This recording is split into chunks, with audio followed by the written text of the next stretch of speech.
저도 사실 어렸을 때 고고학에 호기심이 많았거든요. 유희양 보면서. 네. 야, 근데 살라는 그냥 종교 같은 느낌? 한국에서 손흥민 선수가 갖고 있는 영향력이 한 오랜만에 돌아왔습니다. 축구 복수 전공. 여기 보시면 아시겠지만 살라 유니폼들이 특히나 리버풀의 살라 유니폼은 우리에게는 익숙합니다. 그렇죠. 네, 특히나 뭐 살라 이 최근 선수 도서는 형철이가 쓰기도 했고, 근데 요 살라는 우리가 가끔 화면에서나 봤지 실물 저도 처음 봅니다. 와, 제가 흰색은 갖고 있거든요. 네. 흰색 2018년 러시아 월드컵 버전은 살라 마킹된 게 있어요. 네. 근데 와, 사실 빨간색이 진짜 구하기 힘든 걸로 알고 있는데 제 눈으로 보게 될 줄은 몰랐습니다. 그래서 오늘은 살라를 보신 것처럼 아마 여러분 수많은 다른 유튜브 채널에서 저도 그 하마스 이스라엘 관련된 콘텐츠에 좀 섭외가 돼서 그 진행을 하다가 소장님 콘텐츠를 보게 됐었는데 침착맨 아저씨 것도 많이 봤고 광민수 소장님과 함께 이집트 그리고 살라 이야기를 나눠보도록 하겠습니다. 안녕하세요. 안녕하세요. 네. 저희가 또 문화와 관련된 이집트 관련된 이야기를 듣고 또 축구적인 이야기는 또 형철이와 함께 진행을 해보면 좋지 않을까 해서 보조 아닌 보조로 함께 하게 됐습니다. 저도 근데 배워갈 게 많은 것 같아요. 저도 복수 전공 할 때마다 또 이런 분들이 오실 때마다 이야기 듣는 것만으로도 시간이 너무 금방 가서 저희가 이거 뭐 잠깐 찍혔을지 모르겠지만 간단히 이런 얘기 듣는 것만 해도 너무 재밌어요. 그렇죠. 네. 살라에 대한 이야기. 사실 제가 살라를 쭉 보면서 또 책도 쓰면서 이집트라는 나라도 궁금해지고 제가 찾아보려고 해도 안 나오는 정보들도 많았어요. 어떻게 보면 그런 이집트 관련 정보들, 살라의 어떤 위상 이런 것들을 정말 많이 배워갈 수 있지 않을까. 그래서 오늘 좀 많이 기대하고 왔습니다. 소장님은 축구를 살라 이후에 좀 좋아하시는 편인지?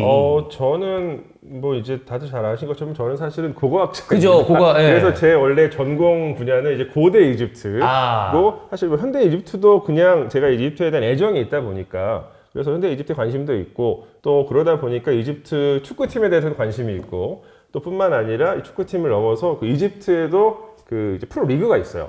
오래된 전통의 리그가 있습니다. 그 리그에도 조금 관심이 있고 당연히 살라도 이집트 출신의 세계적으로 가장 유명한 사람이잖아요. 뭐 그렇다 보니까 당연히 관심을 갖고 있습니다. 그 축구도 제가 요즘에는 이제 시간이 좀 없어가지고 이게 사실 해외 축구 보려면은 또 뭐 한국 K리그도 마찬가지지만 노력을 해야 되잖아요. 시간도 써야 되고 밤낮도 바꾸고 막 이래야 되니까. 근데 제가 이제 어렸을 때는 많이 봤어요. 새벽에 축구 많이 보고 되게 좋아했는데 요즘엔 사실 팔로우를 잘 못하고 있습니다. 그래서 저는 한 2000년대 초반에 진짜 좋아했었던 것 같아요. 대충 그 아스날이 무패 우승할 때. 그래서 아스날 팬. 그렇구나. 인연이 이렇게 역시 근본이 있으신 분이에요. 그러니까 그때 저도 아스날 되게 좋아했었어요. 그래서 사실 그 당시에 스쿼드는 대충 기억하고 있어요. 무패 우승 시절에. 뭐 이를테면 왕리 있었지. 뭐 비에이라, 뭐 페리스, 룡베리, 뭐 이쪽에 뭐 숄 캠벨, 그다음에 뭐 투레, 근본 그 자체. 아스날이 근본 그 자체. 그다음에 뭐 애슐리 콜비 있었고. 뭐 엄청났죠 사실 그때. EPL을 그때 처음 많이 봤었던 것 같아요. 제가 또 영국에서 공부를 했었어서 게다가 또 제가 제가 살았었던 지역이 또 아스날 그 런던 쪽 약간 북부 지역이었거든요. 그래서 처음에 유학 가자마자 이제 꿈에 부풀어서 제가 동네 펍에 가서 아스날 경기를 보러 갔었어요. 그 아저씨들하고 좀 얘기를 해보려고 처음 가서 영어도 못하지만 해보려고 했는데 말이 안 통해요. 왜냐 이게 그 영국에서 축구를 좋아하시는 분들은 대부분 다 이제 워킹 클래스 출신들이신데 이분들이 쓰는 그 사투리가 있어요. 포큰이라고. 들어봤어요. 진짜 못 알아들어요. 억양도 좀 많이 다르고. 무슨 말인지도 모르겠어요. 근데 아무튼 같이 좋아하면은 막 좋아하고 이제 그러셨죠. 근데 그 당시에 제가 정확한 연대는 기억이 안 나는데 그 당시에 토트넘에 이집트 선수가 있었어요. 호삼 미도. 맞아. 아스날에 또 엘네니도 있고. 맞아요. 엘네니는 얼마 전까지 있었잖아요. 꽤 오랫동안 되게 충성심 좋게 있었죠. 그러니까 뭐 엘네니가 지금은 살라 다음으로 이집트에서 유명한 선수죠. 명문팀에서 있었고. 근데 이제 호삼 미도 같은 경우도 굉장히 그 당시에 이집트에서는 기대하던 선수였었고. 그리고 뭐 당시 이집트 에이스였죠. 그죠? 축구 얘기를 잠깐 했지만 제가 어렸을 때 아버지한테 들은 얘기예요.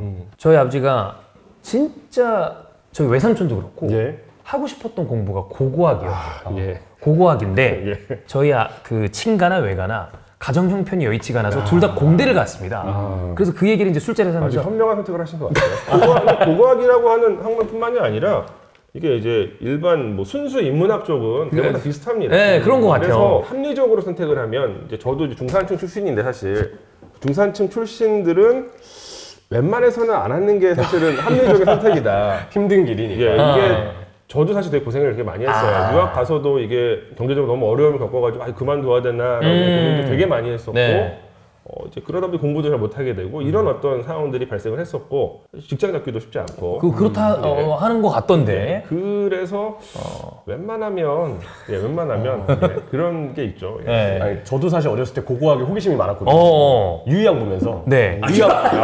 유희양의 배경이 이제 고고학 천년 퍼즐 맞추고 천년 눈으로 페가수스가 이렇게 눈 뜨고 하는데 이게 진짜 그 한국에서 이제 고대 이집트에 대해서 관심을 갖게 되는 루트가 몇 군데 있는데 여기 세대별로 달라요. 이를테면은 저보다 좀 윗 연배분들은 인디아나 존스. 그 다음에 저랑 비슷하거나 이제 뭐 고또래들은 그 소설 람세스. 그리고 조금 아래 분들이 유희왕. 그렇죠. 그런 방식으로 이렇게 이제 유입이 됩니다. 결국 유희왕을 다 못 봤기 때문에 제가 중간에 꿈을 접었는데 고고학에 대한 호기심이 어릴 때 좀 있었죠. 어쨌든 그렇습니다. 농으로 한 얘기지만 그런 거를 떠나서 되게 매력적인 학문인 것 같긴 해요. 그렇죠. 매력은 있죠. 그리고 뭔가 이런 고고학들에 대한 이슈가 나오는 뭐 예전 유적이라거나 그런 거 나올 때마다 이렇게 확 또 주목을 받을 때 보면 뭐 가끔은 와 진짜 어떻게 그런 게 있었지라는 생각이 들 만큼 그런 것들이 많이 있으니까. 근데 그게 또 이집트기 때문에 우리가 생각하는 어떤 뭐 피라미드라거나 근데 그런 것들이 저희 세대는 유희왕 뭐 말씀을 하셨는데 살라 덕택에 그런 이야기들을 좀 많이 회자되는 것 같아요. 살라가 이제 뭐 이집트 파라오라고 불리기도 하고 또 살라뿐만이 아니라 이집트 대표팀의 별명 자체가 이제 파라오들이니까 그런 방식으로 유입이 또 되죠. 그러면 실제로 이집트 내에서 축구라는 스포츠 인기가 어느 정도인가가 이제 좀 궁금하거든요. 엄청납니다. 엄청나다. 그러니까 제가 경험했을 때는 그러니까 우리가 일반적으로 잉글랜드 하면 축구 엄청 뜨거울 것 같잖아요. 그죠? 뜨거워요. 뜨겁다. 근데 이집트는 그것보다도 한 2배 정도 더 뜨겁지 않나.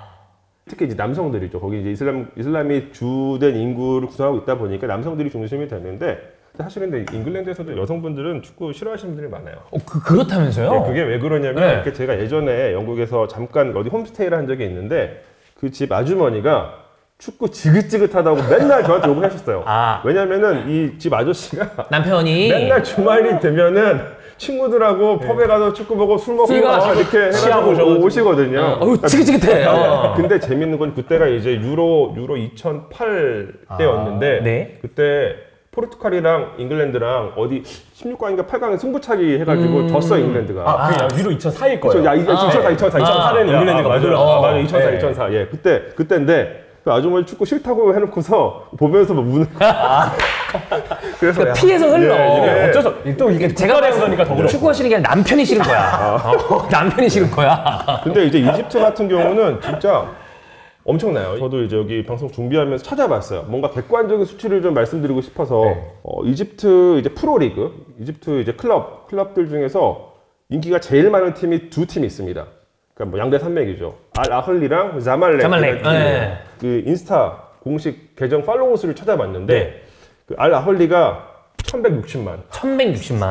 자말렉도 236만. 236만. 엄청나죠. 합쳐도 얼추 1,400만이 나오네요. 그렇죠. 그리고 요 자말렉이랑 그 아흘리가 경기가 있는 날은 둘 다 이제 카이로가 연고지 팀인데 이제 카이로 시내에서 사람들이 그냥 막 계속 크락션을 울리고 다녀요. 서로. 경기가 있는 날에. 그리고 이제 하얀색은 자말렉이구나. 빨간색은 이제 알 아흘리. 그걸로 이제 알 수 있는 거죠. 엄청나게 뜨겁습니다. 그러니까 도시 전체가 그 더비로 물들 정도의 열기다. 최근에 아예 아흘리가 계속 이제 아프리카 챔피언스리그 우승을 꽤 여러 번 차지했었거든요. 진짜 명가인 팀인데. 그러니까 여기는 알 아흘리는 진짜 독보적이에요. 그 20세기 아프리카 최고의 팀에서도 1위에 선정이 됐었고 자말렉이 2위거든요. 1, 2위가 다 그냥. 그러니까 이집트 리그에서도 이제 알 아흘리가 보통 이제 1위고 자말렉이 2위인데 차이가 많이 나요. 왜냐면 제가 기억하기로 이 전체 우승 횟수가 알 아흘리가 44회고 자말렉이 두 번째인데 14번밖에 안 돼요. 차이 많이 나네요. 그러니까 보통 이제 그 이집트 리그를 쭉 계속 보면 거의 알 아흘리가 우승하고 한 5년마다 한 번씩 자말렉이 우승하고 가끔 10년마다 한 번씩 또 다른 팀이 자꾸 우승하고 그런 어떤 게 계속 반복이 되는 것 같습니다. 이렇게만 들어도 그리고 최근 네이션스컵에서 가장 강력한 국가가 어디냐라고 하면 대부분 다 이제 이집트를 얘기하니 얼마나 축구의 인기가 많은지에 대해서는 우리가 좀 그래도 알 수 있을 것 같아요. 근데 이집트가 이게 요즘에 좀 약해요. 요즘에 그러니까 아프리칸 네이션스컵에서 이집트가 우승 제일 많이 했거든요. 맞아요. 최다 우승 7번. 네. 그다음에 5번, 카메론이 5번, 네. 일단 가나가 4번, 그 다음에 뭐 우리가 잘 알고 있는 나이지리아나 코트디부아르, 같은 강팀들이 한 3번 정도 했는데 이집트가 2010년 이후로 우승이 없어요. 그때까지가 제일 우승 많이 그러니까 그 다음에 끊겼구나. 그때가 전성기인데 2006, 8, 10을 이집트가 3연속 우승을 하거든요. 저도 그때 기억 때문에 강하다 그게 생각이 나는 것 같아요. 그때 이집트가 이 월드 랭킹, 피파 월드 랭킹에서 한 9위까지 올라갔을 거예요. 엄청나죠 사실. 심지어 월드컵을 사실 이집트가 한동안 되게 오랜 시간 동안 못 나갔거든요. 월드컵 기록을 보면 1990 이탈리아 월드컵 이후로 최근에 있었던 2018 러시아 월드컵이 그 이후에 첫 월드컵이었어요. 3번 나갔어요. 34년, 90년, 2018년. 그러니까 이상하게 이 월드컵 지역 예선에서 이집트가 항상 꼬여요. 그러니까 이게 리듬이 이렇게 네이션스컵에서는 잘 맞는데 이 월드컵 예선에서는 또 잘 안 되는 것 같은 느낌을 받습니다. 이집트가 아프리카 대륙에서 차지하는 축구적인 어떤 그것과 별개로 월드컵과는 좀 연이 없었다고 했는데 그럼 2018년도에 진출하고 살라 요 때는 장난 아니었겠네요. 그렇죠. 난리 났었죠 사실. 난리 났었죠. 근데 이집트가 나가서 잘 못했잖아요. 못한 게 이제 문제긴 하죠. 사우디한테도 지고 사우디랑 약간 라이벌인데 라이벌십이 있는데도 역전패했을 거예요. 하나 골도 넣었는데 뭐 그래가지고 이제 실망 많이 했었죠. 뭐 최근에야 조금 그렇다 하더라도 네이션스컵에서도 강력한 뭐 가장 최다 우승국이기도 하고 아프리카에서 제일 강력한 국가들 중에 하나죠. 축구 면에서. 그렇습니다. 자 어쨌든 그 중심에 모하메드 살라가 있습니다. 그러면 형철이가 그 얘기를 한번 해주시죠. 리버풀 내에서 수많은 레전드들이 있는 클럽인데 살라가 어느 정도의 위치에 있는 선수인가? 이 리버풀이라는 팀이 우리가 봤던 2000년대 역사보다는 그 이전이 오히려 구단의 전성기로 불립니다. 그런데도 살라의 이름도 역대 베스트에 참 많이 좀 거론이 되기는 합니다. 이 92년 프리미어리그 출범 이후에 리버풀에서 활약한 선수들 중 가장 많은 골을 넣은 게 살라였거든요. 프리미어리그 득점왕 3회, 도움왕 1회, PFA 올해의 선수 2회 수상. 이 살라라는 선수가 프리미어리그 시대에서는 리버풀의 전성기를 이끌었고 이제는 리버풀 구단 이 전체를 얘기할 때도 붉은 제국 시대의 레전드 다음으로 좀 언급될 만큼의 업적을 남겼다고 볼 수 있겠습니다. 그만큼 살라의 위력이 대단하다라는 거는 이제 얼추는 알겠는데 프랑스인인 파비앙이랑 컨텐츠를 하다가 음바페에 대한 얘기를 했을 때 파비앙이 어떤 표현을 했냐면 영향력 있는 순위로 따지면 마크롱보다 위다 정도의 표현으로 이제 음바페에 대한 위력을 저희가 실감을 했거든요. 아, 그 정도냐? 그러면 살라를 표현하자면 어느 정도의 어떤 영향력을 가진 선수라고 해야 될까요? 프랑스랑 이집트를 비교하기 조금 이제죠.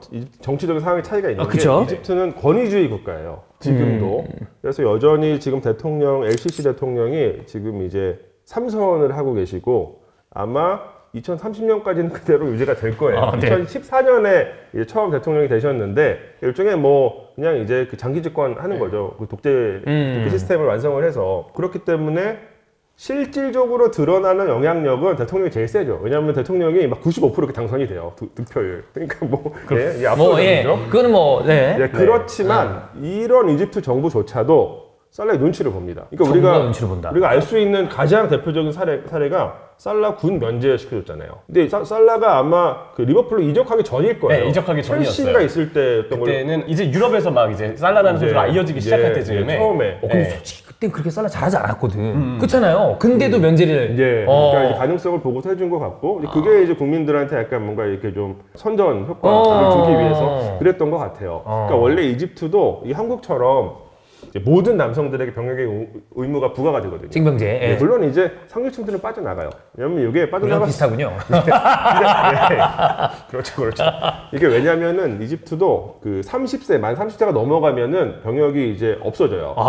그래서 그때까지 외국에 버티다가 버티는 이제 친구들이 있죠. 상류층들은 또 학력에 따라서 차등으로 그 병역이 부과가 돼요. 그래서 아마 짧게는 1년에서 3년까지 대학을 졸업한 사람은 아마 1년일 거예요. 짧군요. 짧아요. 그래서 아마 살라도 유럽에 있을 때 어디 교육기관에 자기를 등록을 시켜놨을 거예요. 뭐 그렇게 아마 하고 있었을 텐데 이제 면제를 시켜준 거죠. 굉장히 큰 일입니다, 사실 그거는. 반응이 어땠는지가 약간 살라를 그렇게 해줬을 때 크게 문제 없었던 것 같아요. 크게 문제 그렇구나. 없었던 것 같아요. 근데 이제 살라는 그냥 거의 종교 같은 느낌? 그러니까 제가 느끼기에 체감적으로 갔을 때 느끼기에는 한국에서 손흥민 선수가 갖고 있는 영향력의 한 20배 정도. 이를테면 이제 이집트는 어쨌든 그 여행객들이 많이 오는 곳이다 보니까 기념품들을 팔잖아요. 기념품 가운데는 이렇게 그 박물관에 있는 파라오의 석상이나 신상들을 이렇게 이미테이션을 만들어 놓은 것들을 많이 팔아요. 그 옆에 살라 그 상이 피규어가 서 있죠. 같이 이제 고대의 파라오들이나 네. 신들과 거기 같이 같은 선상으로 있는 거 아니에요? 같이 레벨인 거죠. 우리로 따지면 세종대왕, 뭐 광개토대왕, 손흥민. 그렇죠. 그런 거죠. 예. 그 우리나라에서 손흥민 선수, 뭐 그 외에 또 이강인 선수, 김민재 선수 이런 선수들도 사실 정말 인기가 많고 위상이 그렇죠. 있는데 예. 살라가 갖고 있는 이집트 안에서의 영향력이랑은 또 약간 좀 다른 느낌이네요. 그러니까 이게 사회적인 영향력이 매우 큰 것으로 보이는데 요거는 근데 이집트뿐만이 아니라 전 아랍권에서 살라가 그렇게 약간 어떤 영향력이 있는 인플루언서로 다뤄지는 것 같아요. 그러니까 뭐 이를테면 지금 이제 이스라엘이랑 팔레스타인 사이에서 구사적인 분쟁이 일어나고 있잖아요. 그래서 이스라엘이 이제 가자 지구를 공격해서 꽤 많은 사람들이 죽었어요. 여기에 대해서 살라가 반응을 좀 늦게 했어요. 왜 늦게 하냐? 반면에 그 엘라니 같은 경우는 되게 금방 자기 뭐 이렇게 인스타 같은 데다가 자기 입장 얘기하고 그만해라 이런 식으로 했는데 살라 되게 늦게 했어요. 그랬는데 이제 하고 나서 하루도 지나기 전에서 그 올린 게시물의 그 뷰 숫자가 1억 뷰인가 이런. 와, 근데 어쨌든 억 단위로 가는 거예요. 억 단위로 가는 거죠. 그러니까 이제 전 아랍인들이 계속 지켜보고 있는 것이고 또 이게 서방에서도 보통 이제 아랍권 사람들이 무슨 어떤 코멘트를 하면 사실 주목하지 않잖아요. 하지만 살라가 하면 주목을 하죠. 항상 기사화가 되고 서방의 주요 언론들 뭐 영국의 뭐 BBC나 뭐 가디언이나 이런 언론에서도 살라가 뭐 얘기 한마디 하면 항상 바로 기사화가 되고 무지하게 부담되겠네요. 그게 맞아요. 제 생각에는 그때 그 가자지구 사태 때 반응이 늦은 게 이제 그런 부담감을 느끼고 있는 것 같아요. 분명 저 그럴 것 같아요. 분명 살라도 본인의 이 주관이 있겠지만 이 이야기가 어떤 식으로 영향력 있게 나가서 그게 어떻게 뿌려질지 모르는 상황이라면 그거에 대해서 비판하는 사람도 이해가 가지만 살라도 이해가 안 가는 건 아니다. 그렇죠. 그래서 말을 좀 신중하게 했던 건데 맞아요. 그게 어떻게 보면은 팬분들이 봤을 때는 빠르게 왜 얘기하지 않냐. 그렇죠. 그런 반응이 좀 됐던 것 같고 제가 아는 살라의 일화는 자기 집이었는지 어디 숙소였는지 모르겠는데 살라가 자고 있다는 게 팬들한테 미치가 다 이어진 거예요. 살라가 그래서 창문을 열었는데 온 동네가 그냥 진짜 무슨 영화처럼 다 살라를 기다리는 팬들로 무슨 거기 바티칸 교황청 발코니처럼 사진까지 있었어요. 그래서 살라가 그래도 가까이 와 있던 팬들한테는 팬 서비스를 해줬다. 그게 알려지면서 또 굉장히 화제가 되기도 했었는데 이미 그 살라가 있다는 곳에 대해 그 주소가 알려지고 나서부터는 경호 위협이고 뭐고 버틸 수가 없었대요. 너무 많은 인파가 몰렸기 때문에. 그럴 수밖에 없죠. 저도 참 그걸 보면서 궁금했던 게 살라는 과연 아랍권이나 이집트에서 안티가 없을까? 이게 좀 많이 궁금하거든요. 그러면 이 질문 전에 제가 먼저 하나 요거 하고 얘기를 하면 좋을 것 같거든요. 사람들이 살라를 그럼 정말 축구를 잘해서 이 정도로 좋아하는 건지 아니면 살라의 뭐 행동이 모범적이라든지 뭐 때문에 이 정도로 좋아하는지도 궁금하고 그러면 싫어하는 사람은 없는가? 요 얘기를 이렇게 이으면 좋을 것 같거든요. 전부 다 종합된 것 같아요. 축구 뭐 압도적으로 잘하죠. 일단 너무 잘하고. 게다가 이게 언제나 그 행실이 되게 바른 사람이에요. 되게 가정적이고 스캔들도 없고 그리고 뭔가 사회적으로 문제가 생기면은 항상 발언을 해왔어요 지금까지. 뭐 이를테면 이제 이것도 살라가 아마 리버풀 이적하기 전에 일인 걸로 제가 기억하는데 그 이집트에서 2012년에 축구계에서 안타까운 사건이 발생했어요. 그 포트사이드라고 하는 곳에서 그 알 마스리랑 알 아흘리 그 양 팀이 경기가 있었는데 결과적으로 이제 알 마스리 포트사이드 홈팀이 이겼어요. 양쪽에서 충돌이 발생해가지고 한 74명인가 죽어요. 너무 많이. 게다가 대부분 10대, 20대였어요. 젊은 팬들이 많으니까. 그리고 경찰관도 한 명 돌아가시고. 그러고 나서 이집트 그 해에 축구 전체 리그가 중단돼요. 올스톱. 이게 뭐 왜냐하면 또 당시가 이집트가 2011년에 혁명이 발생했었는데 그때 좀 혼란스러운 상황이었어요. 혁명 직후여서 이게 2011년부터 2014년까지는 이집트가 전체가 좀 혼란스럽거든요, 사회가. 그래서 정부에서 중단시켜가지고 이제 리그가 다 취소됐는데 나중에 몇 년 있다가 살라가 피오렌티나 할 거예요. 이탈리아 피오렌티나로 잠깐 이제 임대 갔었을 텐데 이제 그때 등번호를 74번을 썼어요. 그때 돌아가신 분들 그러니까 74명에 대한 또 추모. 그것 때문에. 그러니까 이런 선수니까 국민들이 이집트 국민들이랑 아랍권 사람들이 사실 애정하지 않을 수 없죠. 마음이 깊은 사람인 것 같습니다. 근데 그렇게 빠르게 좀 이런 본인의 표현을 하다 보니까 조금 늦어지면 또 왜 하지 않느냐라는 이야기도 듣기 마련이고. 근데 그게 저는 사실 제가 알고 있는 이집트 친구들 중에서 살라를 싫어하는 사람이 한 명도 없었고요. 없구나. 예, 그래서 저는 잘 모르겠어요. 근데 그렇지만 이게 우리가 한국에서 뭐 이를테면 제일 안티가 없는 사람 중에 한 명이 뭐 김연아 선수 같은 선수인데 김연아 선수도 안티가 있어요. 어딘가엔 있죠. 예, 그러니까 약간 이렇게 좀 그 삐딱한 시선을 갖고 계신 분들이 있죠. 어디에나 있기 때문에 아마 있지 않을까 있기는 하지만 드러나진 않을 것 같다 이렇게 생각을 합니다. 방금 형철이가 물어본 거에 대해서는 있긴 있겠지만 많아 보이진 않네요. 이제 그 정도로 대단한 영향력을 가진 인물이다라고 보면 될 것 같은데 이제 그러다 보니까 이 정도로 영향력이 있는 선수다 보니까 아마 살라 때문에 이집트에 대한 이미지가 바뀐 사람이라거나 혹은 무슬림에 대한 이미지 사실 뭐 우리가 대한민국에서 이슬람 무슬림에 대한 이미지가 좋냐라고 물으면 그렇게 보기엔 좀 어렵잖아요. 그렇죠, 좀 아무래도 부정적인 인식이 있는 편인데 이런 것 때문에 개선되는 효과가 있을 것도 같아요. 분명히 있겠죠. 분명히 있을 겁니다. 그리고 이제 이게 살라 같은 경우가 저는 그 무슬림의 어떤 모범적인 어떤 사례라고 생각을 하는 게 무슬림들은 대체로 되게 그 검소하고 되게 그 자기 관리를 철저하게 하거든요. 사실 살라라고 하는 이름도 제가 정확하게 어는 모르겠어요. 근데 아마 이게 아랍어로 기도하다라는 뜻이거든요. 근데 무슬림들은 하루에 5번 또 기도를 드려야 돼요. 5번. 5번. 예. 뭐 꼭 다 하는 건 아니지만 대체로 5번을 하는데 그러니까 새벽녘에 한 4시 정도에 하고 그러고 나서 점심 때 하고 그러고 나서 한 3, 4시쯤에 하고 그러고 나서 해질 때 하고 저녁 때 한 번 하고. 쉽지 않다 진짜. 그래서 이슬람인들이 많이 사는 국가를 가시면은 항상 모스크에서 그 시간 되면은 그 기도문 소리가 나와요. 그러니까 이 사람들은 거기에 이슬람 율법에 맞춰서 살다 보면 되게 그 이렇게 규범을 잘 지키는 되게 이제 사회적으로 무리를 일으키지 않는 사람으로 살 수밖에 없거든요. 근데 이제 요즘에 우리가 이슬람 할 때 인식하는 그 분들은 거기서 더 나아가서 좀 극단적인 어떤 그런 분들이기 때문에 진짜 이 무슬림들은 이제 살라처럼 좀 되게 이제 그 이렇게 사회적으로 규범 잘 지켜가면서 서로 존중하면서 사는 것 같아요. 이전에 박주호 선수가 바젤 시절에 살라 룸메이트였어요. 이거는 박주호 선수가 방송에서 직접 언급한 내용인데 살라가 분명 기도 시간을 지켜야 되는데 늦잠을 자고 있다는 거예요. 그래서 박주호 선수가 항상 그럴 때마다 살라 선수를 깨워서 이렇게 기도를 할 수 있게끔 많이 도와줬다고 하는데 어쨌든 그런 이건 뭐 인간적인 면모인데 인간적인 면모인데 힘드니까. 그래도 살라는 그래도 그거를 직접 지키고 박주호 선수의 도움도 받았지만 기도를 철저히 한 거니까.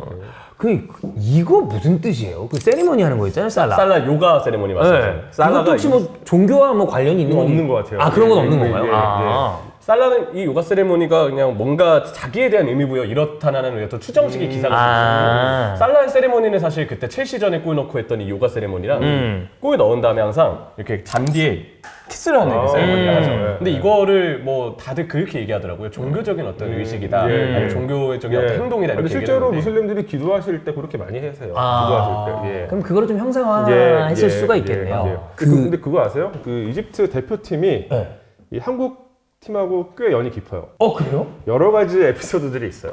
그리고 실제로 이 한국 팀이랑 이집트 팀의 만난 적이 되게 많아요. 역대 전적이 제가 찾아본 바로는 그 이집트 기준으로 5승 7무 6패. 굉장히 많이 만났죠. 18번이나 만나요? 아프리카 팀인데 불구하고. 난 기억나는 게 없네요. 왜? 최근에 사실 2022년인가에 그때 기억났다. 그거 한 번 있었네. 저도 갔었어요. 가서 이집트 문화전 원정석으로. 그때 저 자말레 입고 왔었거든요. 그랬었는데 아무튼 지금은 없는데 그 올드 축구 팬들은 다 기억하실 거예요. 한국에서 대통령배 축구대회가 있었어요. 있었죠. 해외 팀들 초청해가지고 하는 대회. 그때 이집트 팀을 많이 초청했어요. 그랬구나. 그래서 전적 숫자가 많고. 네네네. 이 정도 기록이면 거의 라이벌이잖아요. 그죠. 같은 대륙에 있는 느낌 정도의 수치거든요. 그 몇몇 에피소드가 있는데 또 하나는 1964년에 도쿄 올림픽에서 한국이 이집트한테 0대10으로 져요. 10대 0으로 졌어요? 근데 이게 한국이 아마 가장 큰 점수차로 패배한 것 중에서 2번째일 거예요. 12대 0인가 헝가리가 어디 진 적이 있을 거예요. 네네네. 그래서 엄청난 패배였었고 당시에. 뭐 생각보다 스토리가 많구나. 그리고 또 있는 게 1987년 6월 10일 다들 기억하실 거예요. 그 민주항쟁이 시작된 요랑쟁. 그때 딱 그날인데 그 마산 공설운동장에서 대통령배 축구대회가 열리고 있었어요. 근데 그 경기가 결과적으로 몰수 무경기가 돼요. 경기가 무효가 아니라 무승부로 끝나버린 거예요. 무승부로. 그러니까 심판 재량으로 무승부로 끝나버린 거예요. 0대 0으로 이제 끝난 거죠. 그게 왜 그랬냐면 이집트랑 이제 한국이랑 경기를 하고 있었는데 이제 밖에서 시위하니까 경찰들이 체류탄 터뜨린 거예요.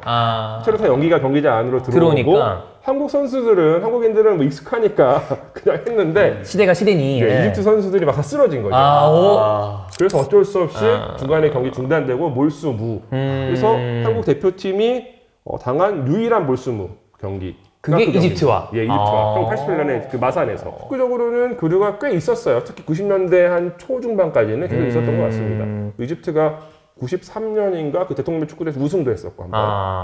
우리랑 진짜 생각지 않은 연이 굉장히 깊어요. 많은 편이네요. 교류를 꽤 많이 했었는데. 그 이제 살라가 아무래도 나이가 이제 92년생입니다. 그러면 축구 선수로서는 이번 시즌도 놀랍게 잘하고 있지만 어찌 보면 전성기를 찍고 내려오는 나이라고 이제 파악이 돼서 최근에 보면 사우디 이적설이 제법 있었어요. 근데 이제 사우디도 아무래도 이슬람 국가다 보니까 그런 것 때문에 이적을 하지 않을까라는 생각을 하는 분들이 있었거든요. 근데 이제 제가 그때 궁금했던 게 저도 방금 소장님 말씀하신 것처럼 이래저래 사우디와 이집트에 약간의 라이벌리가 있다라고 알고 있는데 그렇게 이적을 했을 경우에 혹시 이집트 국민들이 이상하게 본다거나 그런 건 없을까요? 그렇지는 않을 것 같아요. 그건 뭐 큰 문제는 없다. 조금 실망할 수도 있겠죠. 이제 아무래도 잉글랜드에서 뛰다가 사우디로 간다는 거는 이제 뭐 선수 생활이 끝나간다는 얘기고. 그래서 아마 그때는 돈을 많이 받고 가는 게 중요할 것 같아요. 약간 자존심을 세워주는 방식으로. 살라가 이집트의 최고의 선수가 정말 많은 연봉을 수령한다라고 그러면 이 정도 대우를 받는다. 이 정도 이렇게. 우리 선수가 사우디 돈 빼먹는다. 약간 이런 느낌. 저기 가져온다 이런. 근데 실제로 사우디는 석유가 나기 때문에 이제 국가적으로 부가 좀 있는 편이거든요. 이집트는 사실 석유가 안 나요. 그러니까 나긴 나는데 수출할 정도는 아닙니다. 그래서 경제적으로 이제 다른 어떤 산업에 이제 기반을 두고 있는데 그래서 이집트 엘리트 계층들이 사우디나 저쪽에 바레인, 카타르 같은 걸프 국가들에 많이 가요. 언어가 이제 거의 같으니까 가서 이제 뭐 의사라든가 뭐 교사라든가 이런 분들이 가셔가지고 거기서 이제 일을 하신 다음에 벌어들인 그 돈을 이제 송금하는 거죠. 그래서 이게 그 일종의 엘리트 수출이 또 이집트한테는 일종의 외화벌이 수단이 됩니다. 그러니까 뭐 살라도 사우디에 가서 빼먹을 수 있으면 빼먹으면 또 엘리트니까. 그렇죠. 축구 엘리트니까 스포츠 엘리트로서 가져오고. 지금으로서는 가능성이 없지 않은 얘기죠. 왜냐면 계약 기간이 이제 반년 남아 있기 때문에 지금 아직 계약이 확실하게 뭔가 진전이 있다는 얘기가 구체적으로는 안 나오고 있거든요. 혹시 살라가 그래서 뭐 정말 내년 여름에는 좀 팀을 떠날 가능성도 있다. 그리고 그렇게 행선지가 여전히 사우디 팀들이 군침을 삼키고 있다고 하니 살라가 좀 많은 대우를 받고 엄청난 좋은 대우를 받고 사우디에 갈 가능성도 지금은 사실 좀 배제할 수 없는 상황이긴 하죠. 그리고 어쩌면 이거는 그냥 제 근거 없는 추정인데 원래 팀으로 나중에 뭐 1년 정도 뛰지 않을까. 살라가 그 이집트 리그에서 상위권 팀이 아니에요. 이집트는 뭐 알 무카윌룬이죠. 제가 적어놨던 팀이죠. 네네네. 무카윌룬인데 여기가 이제 카이로 근교에 있는 그 위성 도시를 기반으로 연구를 하고 있는 팀인데 이게 또 살라가 특이한 케이스가 이집트는 아까 말씀드렸던 그 알 아할리랑 자말렉이랑 압도적이란 말이에요. 근데 그러다 보니까 살라가 또 이집트 축구계에 대해서 할 수 있는 얘기도 더 많고. 그렇겠네요. 그래서 사실 저는 나중에 이제 마지막에 1년 정도는 돌아가서 복귀해가지고 한번 뛰어주면. 그러면 그것도 완전 낭만인데. 네, 낭만이죠, 진짜. 제가 찾아봤던 살라의 어린 시절 기록 중에 원래는 왼쪽 풀백으로 좀 어릴 때 포지션을 잡았었다는 얘기도 있거든요. 아예 무카일룬에 가서 풀백으로 내려간다면 그 나이에 풀백은 너무 힘든데. 또한 좀 재밌지 않을까. 그것도 좀 여쭤보고 싶었어요. 살라가 리버풀에서 활약을 하면서 리버풀 팬들도 물론이지만 사실 모하메드 살라는 이제 프리미어리그의 또 대형 스타가 됐잖아요. 그죠.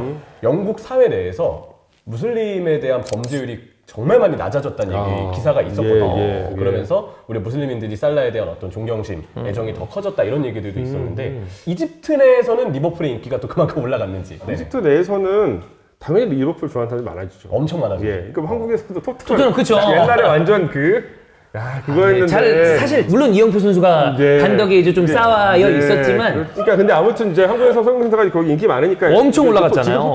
제일 많죠. 제일 많을 거예요. 우리나라에서는 좀 있을 수 없는 일인 것 같긴 한데 조지 웨아가 이 대통령이 됐잖아요. 근데 살라 정도의 어떤 영향력이라면 추후에 혹시 뭐 또 다르긴 하겠지만 이집트에서 그런 정말 정치가가 될 수 있을 가능성은 어떤지. 저는 뭐 대통령은 모르겠지만 정치인을 하고 싶으면 무조건 될 것 같아요. 잘 될 것 같아요. 만약에 자기가 하고자 한다면. 근데 이제 문제는 이집트는 1952년에 탄생해요. 52년에 이제 그 군대가 그 쿠데타를 일으켜서 왕정을 이제 무너뜨리고 공화국을 세우는데 그때부터 지금까지 중간에 2011년, 12년 그때 13년까지 아까 말씀하신 혼란스러웠다던 그 타이밍. 그때가 유일하게 일종의 그 민주주의적으로 정부가 선출된 시점이에요. 근데 이게 여기도 문제가 있었던 게 2011년에 이집트 혁명이 일어나요. 아랍해본 혁명이라고 하죠. 예, 맞아요. 이 혁명에도 사실 축구 팬들이 되게 많이 기여를 했어요. 젊은 층들이 많고 또 그 젊은 층 축구 팬들은 SNS를 사용해서 서로 뭐 소통이 되게 활발하게 이루어지니까 이제 우리 모이자 이래가지고 열심히 시위해서 나가고 이제 정권을 그 30년 동안 이어져오던 무바라크 정권을 무너뜨리고 이제 뽑았어요. 진짜로. 이제 민주주의적으로. 근데 그 당시에 뭔가 정치공학적인 어떤 배경 때문에 이 무르시라는 대통령이 당선이 됐는데 이 사람이 되게 그 이슬람 근본주의 세력이에요. 이집트의 자랑은 뭐냐? 우리는 정권은 이슬람이랑은 분리되어 있는 세속주의 정권이다. 현대적인 공화국이다. 하는 그런 생각을 이집트인들이 갖고 있었거든요. 근데 갑자기 정부에서 뭐 이를테면은 이제 뭐 이란이나 사우디처럼 여성들 외출할 때 무조건 히잡 써라. 그다음에 또 종교의 자유를 약간 이제 망쳐놓기 시작했어요. 이집트는 종교의 자유가 보장된 국가거든요, 원래. 그래서 이를테면 원래 이집트에 있었던 교회들 핍박하고, 닫게 하고 한다거나. 그다음에 교회 뭐 들어가는 문을 낮춰가지고 사람들 다니기 힘들게 한다고 이런 법을 만드는 거예요, 정부에서. 우리가 생각하는 거랑 너무 좀 이질적인 게 청년들이 나와서 군부 정권을 무너뜨리고 혁명을 했는데 오히려 더 우리가 생각하기에는 군부 독재 같은 느낌의 일들을 하니까 너무 이질적인데요. 그래서 이게 이제 시민들이 다시 시위를 시작했어요. 그때 이제 군부가 눈치를 보다가 자 그러면 우리는 이제 시민편을 들겠어 라고 하는 명분을 내서 쿠데타를 다시 한 거죠. 그래서 이 무르시 정권을 이제 몰아내고 이 군부의 리더였었던 LCC가 대통령이 돼요. 지금까지 이어져고 있습니다. 그래가지고 뭐 2014년에 대통령이 당선되는 지 10년 됐잖아요. 그죠. 원래는 그 처음에 될 때는 재선만 하기로 했어요.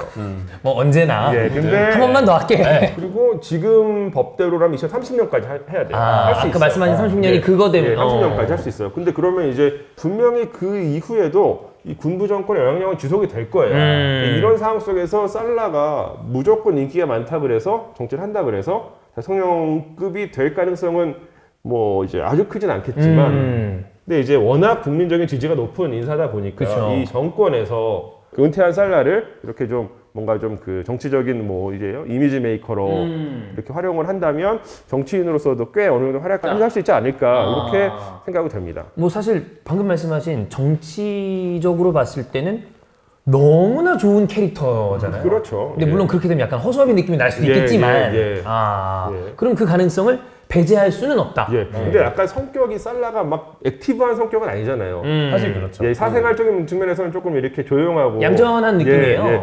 그래서 또 그런 성격을 감안하면은 이렇게 나서는 일은 또 안 할 수도 있을 것 같고. 만약에 살라가 정치인이 된다면 지금 하고 있는 이 머리 있잖아요. 그걸 그대로 할까요? 그 머리.